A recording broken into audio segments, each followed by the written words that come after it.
เห็นเมนูนี่กำลังฮิตเลยเนาะพี่น้องเนาะบางคนเนาะน้องก็ถามพี่ๆอ้ายหักทางฝั่งไทยเนาะเพิ่นก็บอกว่าเมนูเปิดโลกขนาดบ่เคยกินจักเทื่อว่าซั่นคือป้าน้องเอกป้าพุดเป็นคนลาวแท้ๆนี่แหละเราไปอยู่ไทยแต่น้อยเนาะเพิ่นก็บอกว่าป้าก็ยังทำไม่เป็นเลยซุปผักเนี่ยเพิ่นบอกว่าป๊าดพี่น้องหอมแฮงหอมคักขนาดเลยมีข้าวเหนียวด้วยเนาะข้าวเหนียวมาคุยตื่นหน่อยนึง สบายดีพี่น้องมื้อนี้ก็พามาเก็บผักตามหัวตามสวนเนาะมื้อนี้ก็จะมาเฮ็ดเมนูซุปผักกินกันเป็นซุปผักลาวซุปผักรวมเนาะพอดีว่ากลับมาแต่ทางฝั่งไทยก่อนเนาะโอ้ยบ่ได้ไปตามที่พี่ๆเพิ่นแนะนำซ้ำเนาะก็ยังอีกหลายสถานที่อยู่เนาะที่ว่าอยากไปตอนนี้ก็สิมากินอาหารลดหุ่นก่อนเด้อเพราะว่าไปไทยโอ้ยกินแซ่บโพดพี่น้องเอ้ยอ่านทุกๆคอมเมนต์เด้ออาจจะตอบทันแหน่บ่ทันแหน่ก็พิมพ์มาใหม่เด้อพี่น้องเดี๋ยวเข้าไปตอบใหม่ นี่ตอนนี้น้องก็เก็บผักได้หลายเลยเนาะมื้อนี้ก็จะมาเฮ็ดซุปผักรวมกินเนาะมีทั้งหญ้าควายบ่ผักแว่นบ่แล้วก็นี่เลยถั่วพูใหญ่ๆเนาะแล้วก็ผักตำนิลตำลึงเว้าเรื่องซุปผักเนาะก็ทุกอย่างที่เป็นผักเราสามารถเอามาเฮ็ดซุปได้หมดเลยเด้อเดี๋ยวมื้อนี้น้องเอกก็จะพามาเฮ็ดซุปผักลาวกินปะ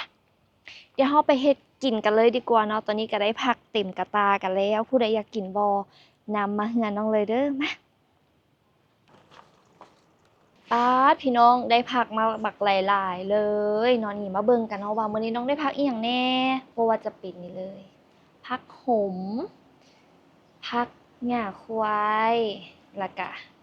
อีหยังเนาะเห็นเมื่อกี้นี้ผักแว่นไผเคยกินผักแว่นแหน่นี่ซุปแต่ผักแว่นละลายนี่ก็แซ่บเด้อเนาะนี่ผักแว่นแล้วก็อันนี้เขาจะเอิ้นหยังเนาะคิดชื่อบ่ออกแล้วพี่น้องที่มันกินกับอันนั้นนะผักก้านจอกแล้วก็ถั่วพูแล้วอันที่น้องมักก็คือเห็ดหูหนูเนาะฝนตกยามใดละมักไปเก็บเอาอยู่ตาม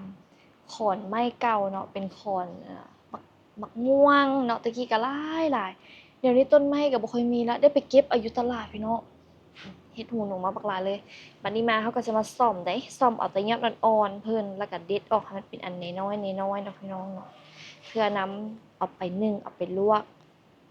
เฮ็ดซุปกินบัดนี้นะ ไผเคยกินกันแล้วหรือยังเนาะซุปผักเมืองลาวเนาะมาทางฝั่งลาวนี่เขตทางภาคเหนือนี่ก็สิได้กินตลอดเดะพี่น้องเนาะเมนูนี้ถือว่าคันขึ้นเหนือนี่ถือว่ามีทุกๆกับเกือบทุกคาบเลยเนาะอือทางเหนือนี่เพิ่นก็จะบ่ค่อยมักใส่เป็นปลาแดกปานใดเนาะแต่ว่าทางภาคกลางหาภาคใต้นี่อุ๊ยใส่ปลาแดกนี่แซ่บนัวหอมไปอีกคนละแบบเนาะแล้วก็มื้อนี้น้องก็จะมาลองเฮ็ดเป็นสูตร ที่บ่ใส่ปลาแดกเนาะสำหรับไผที่แบบบ่มักกินปลาแดกเนาะหรือว่ายังคารับปลาแดกอยู่ก็มากินมาเฮ็ดสูตรนี้นำกันเด้อพี่น้องเด้อเนาะสัมผัสกระดื่มกันมีดก็บ่มีเฮาก็หักเอาโลดเด้อพี่น้องเอ้ยซ่อมแล้วก็สิเอาไปล้างเห็นเมนูนี้นี่กำลังฮิตเลยเนาะพี่น้องเนาะผู้ใดอยากลองเฮ็ดก็เฮ็ดนำกันได้เด้อเนาะเก็บผักอยู่ตู้เย็นมาเนาะแล้วก็มานึ่งหรือว่ามาลวกนี่ก็ได้แต่ว่าของที่ห้ามขาดเลยนั่นก็คืองาแล้วก็ขิงบักเพชรผักบัวกระเทียมอันนี้ห้ามขาดที่สำคัญก็คือแป้งนัว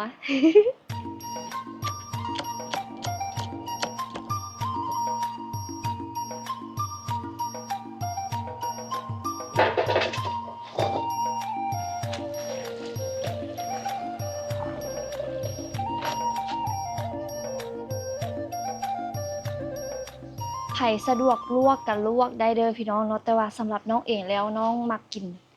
นึ่งนี่ดีกว่าเนาะรู้สึกว่ามันบ่เสียรสชาติของผักไปเนาะคันเราลวกแล้วแบบน้ำผักอิหยังมันก็จะ ละลายไปกับน้ำหมดเลยเนาะแต่คันหนึ่งแบบสินี่มันจะได้แบบความหอมๆฉ่ำๆหลายกว่าอันนี้มักส่วนตัวอันนี้เป็นเคล็ดลับนะนี่มาทำมาหนึ่งกันเลยดีกว่าหนึ่งบ่ต้องโดนทุกคน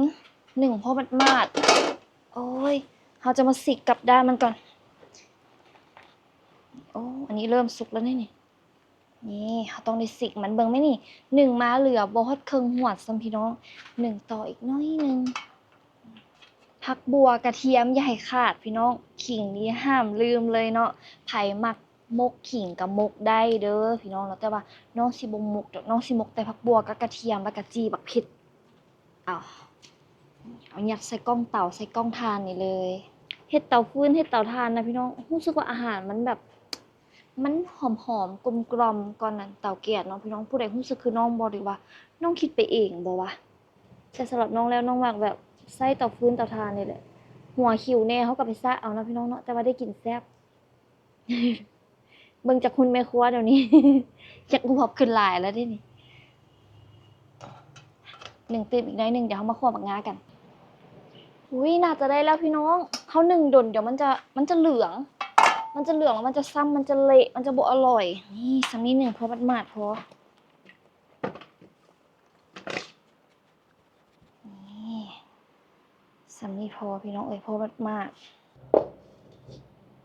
ใกล้สิได้กินแล้วพี่น้องตอนนี้น้องกับข้างหม้อทางด้านหลังละให้หม้อแห้งก่อนหม้อเปียกอยู่ข้างหม้อแล้วเขาก็จะคั่วงากันซ้ำซากับมาเสียบบักพริกท่าพี่น้องเอาบักพริกไปปิ้งไปจีอืมบางคนเนาะน้องก็ถามพี่ๆอ้ายหักหักทางฝั่งไทยเนาะเพิ่นก็บอกว่า เป็นเมนูเปิดโลกขนาดบ่เคยกินจักเทื่อว่าซั่นน้องก็ฮะสุภักบ่เคยกินจักเทื่อแท้หวาแม่นเขาเจ้าว่าก็แม่นโอ้บางคนเขาเจ้าก็บ่ลึงเนาะคือป้าน้องเองป้าพุทธเป็นคนลาวแท้ๆนี่แหละแต่ว่าเลาไปอยู่อั่นเมืองกาญไปอยู่อั่นไทยแต่น้อยเนาะเพิ่นก็บอกว่าป้าก็ยังทำไม่เป็นเลยซุปผักเนี่ยเพิ่นบอกว่าเนาะโอ้ก็ถือว่าเป็นเมนูแปลกสำหรับบางคนเนาะเพราะว่าบางคนเพิ่นก็บ่เคยกินเดะพี่น้องเดะ แต่ว่าคันไผมักอาหารพื้นบ้านอาหารลาวๆกินง่ายๆอยู่ง่ายๆนี่มาเป็นเขยลาวมาเป็นไผ่ลาวได้เด้อพี่น้องเด้อตอนนั้นไปที่อันนั้นอยู่ตึกใบโยกอยู่หันกับมีพ่อครัวเป็นเขยลาวพร้อมเพิ่นบอกว่าในนี่มีไผเป็นเขยสวรรค์เขยปักเซบ่พี่น้องอุ๊ยตอนนี้หม้อไหม้แล้วติบอกมาเฮามาคั่วงากันดีกว่างานี่ทุกคนเอ้ยไส้เป็นงาขาวเด้องาขาวมันจะหอมแล้วก็ได้สีกว่างาเจี่ยงจะต่างจากงาขาวเด้อพี่น้อง งาเจียวมันจะเป็นเม็ดปุ้งๆแน่นะอันนี้เขาจะเอิ้นงาเจียวหรืองาขาวเนาะ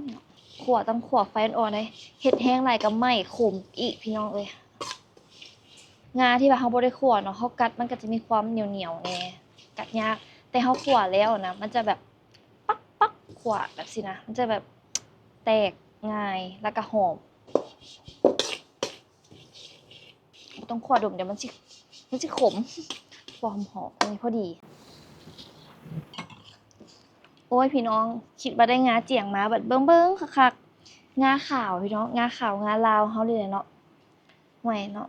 เห็นเม็ดตุ้ยๆคิดว่าเป็นงาเจียงบ่แม่นใครเคยกินบ่งาเจียงมันเป็นงาแบบนี้แหละต่างแต่มันจะเป็นเม็ดมุนๆตัวนั้นมันจะหอมๆเด้งาเจียงมันเป็นหยังงาได้ก็หอมคือกันเนาะแต่ว่าแนะนำใส่เป็นงาขาวเด้อพี่น้องเด้ออุ้ยหอมดิขั่วฮ้อนๆแล้วมาตำแบบนี้จะเป็นหอมคัก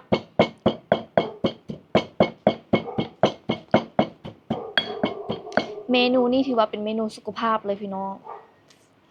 ผักมีงา มีบัวกระเทียมเผ็ดมีขิงอีกอาหารสุขภาพชั้นเลิศอย่างนี้พี่น้อง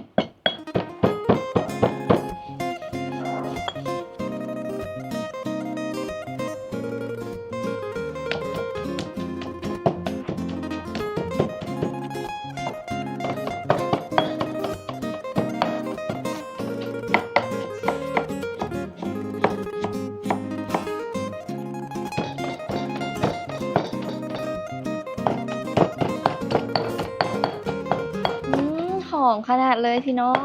ป๊าดมื้อนี้ลมแท้ลมมาลมว้อยๆพี่น้องผมนี่ปลิวไปปลิวมาคือโอ้ยน้องขอยางกระติ้วมามัดผมแหน่เด้น้องเอเป็นคนที่มักกินหอมเป๋แฮงเนาะใส่ซุปผักบอกเลยแซ่บหอม ตอนนี้ก็เกี่ยมเครื่องถือว่าครบเรียบร้อยหมดแล้วเนาะพี่น้องเนาะตำจนแบบก้างเขียนจนลอยเนาะอยากดื่มเขียนพี่น้องทางบ้านมาตำซอยเด้เนาะมาวันนี้เฮามาเริ่มคนซุปผักกันเลยดีกว่าเนาะมาเลยใกล้สิได้กินแล้วเด้อพี่น้องเด้ออดเอานี่หอมๆเลยสมุนไพรตำเครื่องใส่นี่ขิงบักเพชรผักบัวกระเทียมซ้ำนี่พี่น้องอืม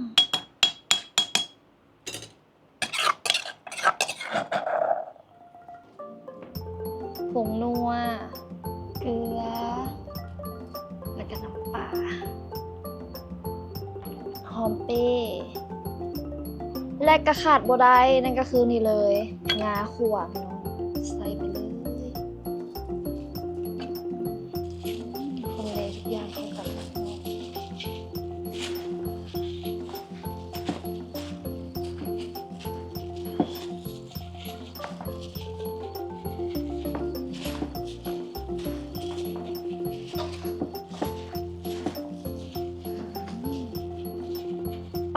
พี่น้องหอมแห้งหอมคักขนาดเลยสุดพัก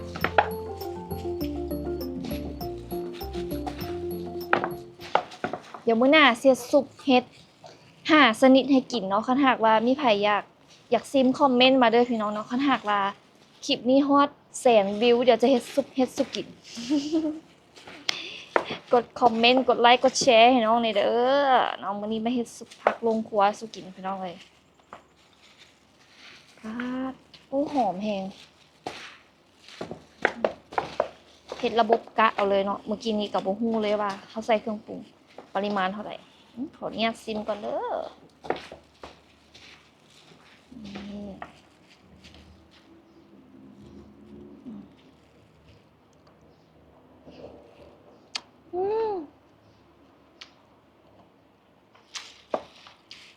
พอดีเลยแซ่บมันหอมขิงหอมงาหอมเครื่องที่เขาไปจี้ไปเมื่อกี้นี้แซ่บขนาดเลยอันนี้ขนาดบริษัทประเดกนี่พี่น้องเขาใส่ประเดกนะป้าแห่งนัวค่ะอันนี้เฮ็ดสูตรสำหรับที่แบบผู้ใดบ่กินปลาแดกเนาะสามารถที่กินได้ทางภาคเหนือบ้านเฮาส่วนหลายเพิ่นก็บ่ค่อยได้กินปลาแดกหรอกส่วนหลายเป็นทางภาคกลางภาคใต้ใส่ปลาแดกสิหอมแซ่บอีกคนละแบบเฮามาจัดใส่จานกันเลยดีกว่า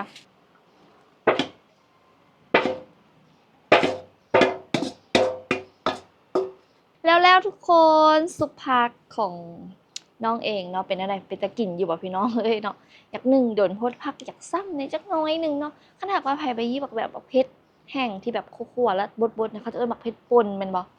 เอามาใส่ตื่มนะป้าแซ่บสุดเลยมาเฮาก็มากินกันเลยดีกว่าเนาะอาหารสุขภาพซุปผักลาวเนาะเฮ็ดง่ายๆกินง่ายๆเนาะมีอันใดผักอันใดอยู่บ้านอยู่เฮือนลองไปเก็บมาเฮ็ดเบิ่งเด้อพี่น้องเนาะแล้วก็อย่าลืมงาคั่วได้ใส่บักงาน้ำหอมใส่ขิงน้ำใส่คักขาดบ่ได้เลยขิงกับบักงากินแล้วนะ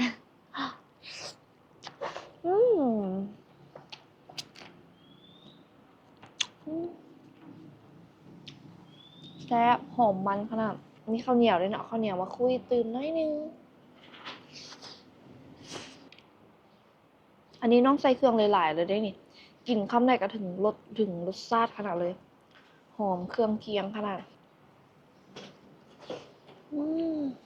น้องเห็นบางคนเขาเจ้าใส่เธอดิ่นนะพี่น้องนอกจากยังบ่เคยกินค่ะเราบ่ฮู้ว่ารสชาติมันสิเป็นจังได๋น่าจะแบบมีความหอมๆมันๆขึ้นตื่นเนาะอันนี้เขาเฮ็ดแบบง่ายๆบ่ได้ใส่หยังหลายสมัยแต่กี้ละแม่นอั่นป้าน้องเราเฮ็ดให้กินแล้วใส่หอยพร้อมแหละหอยจูบนะทุกคนภาษาไทยน่าจะเป็นหอยโขมมันบ่หอยจูบแล้วก้นหอยจูบมันจะมีอันขาวๆเป็นไข่มันที่ว่ามันกินแล้วมันโตนะป้าแซ่บขนาดนั้นนะสุปผักลาวๆบ่ได้มีสูตรตายตัวเด้อพี่น้องมักผักอันไหนก็เฮ็ดใส่ได้หมดทุกอย่างเลยเด้อันนี้นะแล้วแต่งานศิลปะของทุกคนเนาะมื้อนั้นน้องเคยเฮ็ดแบบสุปผักดอกบักฮุ่งอันนั้นก็แซ่บไปอีกแบบเนาะแต่ว่าอันนั้นจะบ่ได้ใส่ขิงแบบย้อมขมทั้งกินทั้งให้แซ่บหลายพี่น้องสุปผักลาวไปได้หน้าตาอาจจะบ่ผ่านมื้อนี้เพราะว่าผักจากหยุบหน่อยนึงโดนพูดพี่น้องผักจากซ้ำคันนี้สีขาวมาตัดสีแดงมาตัดอีกหน่อยนึงน่าจะแซ่บกว่านี้เนาะพี่น้องเนาะ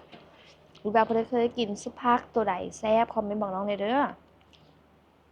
แล้วก็อยากให้ทุกคนได้มาลองเนาะซุปผักลาวเนาะอาหารพื้นบ้านอาหารเมนูสุขภาพขอฝากไว้เด้อซุปผักมื้อนี้ก็มากินซุปผักนำกันเนาะบ๊ายบายแล้วพบกันใหม่อยากให้น้องให้คลิปได้อีกหรือว่าทุกคนที่เบิ่งอยู่ตอนนี้เบิ่งจากทางภาคใดของโลกนี้เนาะบ่ว่าจะเป็นทางลาวฝั่งไทยหรืออยู่อเมริกาอยู่ต่างประเทศคอมเมนต์บอกน้องหน่อยเด้อตอนนี้น้องต้องขอตัวไปก่อนแล้วเด้อบ๊ายบายเด้อบ๊ายบายสบายดี